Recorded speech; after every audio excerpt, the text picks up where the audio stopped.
നമ്മളിന്ന് ആനച്ചവിട്ടി മുളകിട്ട് വറ്റിച്ചതാണ്. ആദ്യമായിട്ട് ചട്ടി അടുപ്പത്ത് വെക്കുന്നതിൻ്റെ മുന്നേ വെളിച്ചെണ്ണ ഒഴിക്കുക. അതിലേക്ക് മുളക് പൊടി, മഞ്ഞൾപ്പൊടി, മല്ലിപ്പൊടി, ഇഞ്ചി വെളുത്തുള്ളി പേസ്റ്റ്, ഉപ്പ് എല്ലാം കൂടെ ചേർത്തിട്ട് നന്നായിട്ട് മൂപ്പിച്ചെടുക്കുക. അതിലേക്ക് തക്കാളി അരിഞ്ഞിട്ടിട്ട് അതും കൂടെ മൂപ്പിക്കുക. ഇതിൽ മാങ്ങ ഇടുന്നത് കൊണ്ട് വെള്ളമാണ് ഒഴിച്ചത്. വെള്ളം ഒഴിച്ചിട്ട് നന്നായിട്ട് തിളപ്പിച്ച് അതിലേക്ക് മാങ്ങ കഷ്ണം കൂടെ ചേർത്തിട്ട് നന്നായിട്ട് വേവിച്ചെടുക്കുക. കഷ്ണാക്കി വെച്ച ആനച്ചവിട്ടി അതിലേക്ക് ചേർത്ത് കൊടുക്കുക. ഇത് തീരെ ഇളക്കരുത്. നമ്മൾ കഴിക്കാൻ നേരത്തെ ഇങ്ങനെ കോരിയെടുക്കാനേ പറ്റുള്ളൂ.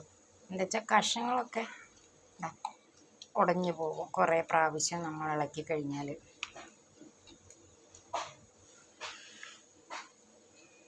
കഷ്ണത്തിനെ ഒന്ന് ചെറിയ തോതിൽ തിളപ്പിച്ചെടുത്തിട്ട് അതിലേക്ക് കറിവേപ്പില വെളിച്ചെണ്ണയും കൂടെ ഒഴിച്ചിട്ട് നമുക്ക് വാങ്ങി വെക്കാം.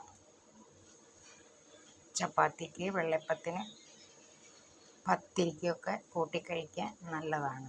Thank you.